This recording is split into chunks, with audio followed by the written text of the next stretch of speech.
Hey, so as I promised you, I wanted to just film I wanted to film an example of how I want you to address something like 2 sets, 50 calorie row, 25 burpees. I think that's along the lines of what I gave you.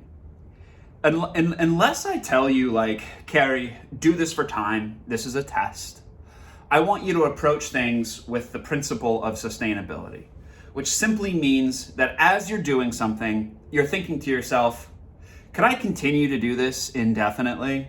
And if the answer is no, you're likely going too fast.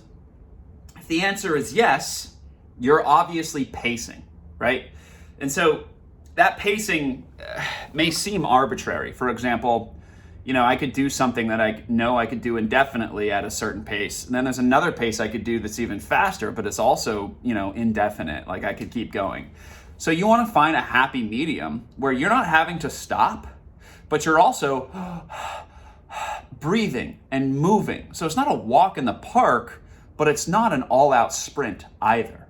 So I'll give you an example, concrete example, of a couple of different gears.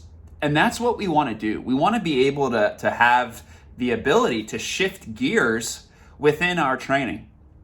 And I pledge to do better at saying, hey, I want you to stick to gear X, Y, or Z. Gear X, Y, or Z. In the meantime, I want you to approach everything basically like it's first gear. Because, you don't need to drive first or second gear. I don't know anything about cars. I don't know why I picked this fucking analogy. We're driving on streets that are top 40 miles an hour. So you don't need to shift into third gear, which is probably what you'd need to do. I don't know. So think of it that way. Whatever you're doing, stick within gear 1 to 2. So in the case of that row and burpee, and this is different for everybody. Sometimes gear 1 for somebody is gear 4 for somebody else, and vice versa, okay? So what it might look like is basically, how do you pace burpees? Well, I think you've joked with me, like, dude, you can't pace burpees, but you can. Here's a paced burpee. If I were to do a walk in the park, 100 burpees, literally, I'm gonna go like this.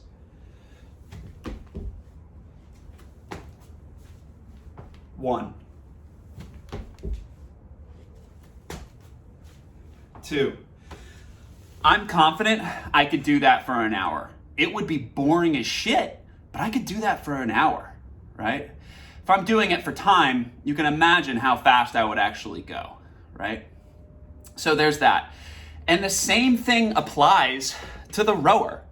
You simply have to go at a pace that when you check in with yourself, what gear am I at? I know I need to row 50 calories. Put yourself in a mindset of, I'm rowing at a pace that I'm gonna go for 500 calories, right? So multiply, tenfold what you're doing and stick to that pace, okay? So like I said, I'm asking you, when I give you something that looks atrocious, this includes the bike, this includes, mixed modal, power cleans, box jumps, burpees, wall balls, double unders. We want it to be aerobic. That is the umbrella term for doing things sustainable. And the wonderful thing is that when you grow and you progress over time, like I said, what used to feel like gear 3 is now your gear 1, which means you're now able to move at a faster pace that is aerobic, at a pace that when you used to do that, you used to cry after the training. The only way we get there is to grow from sustainable to more sustainable, i.e. building capacity, all right? So let me know if that lesson makes total sense, and then challenge me if it doesn't, all right? Love you, so proud of you, bye.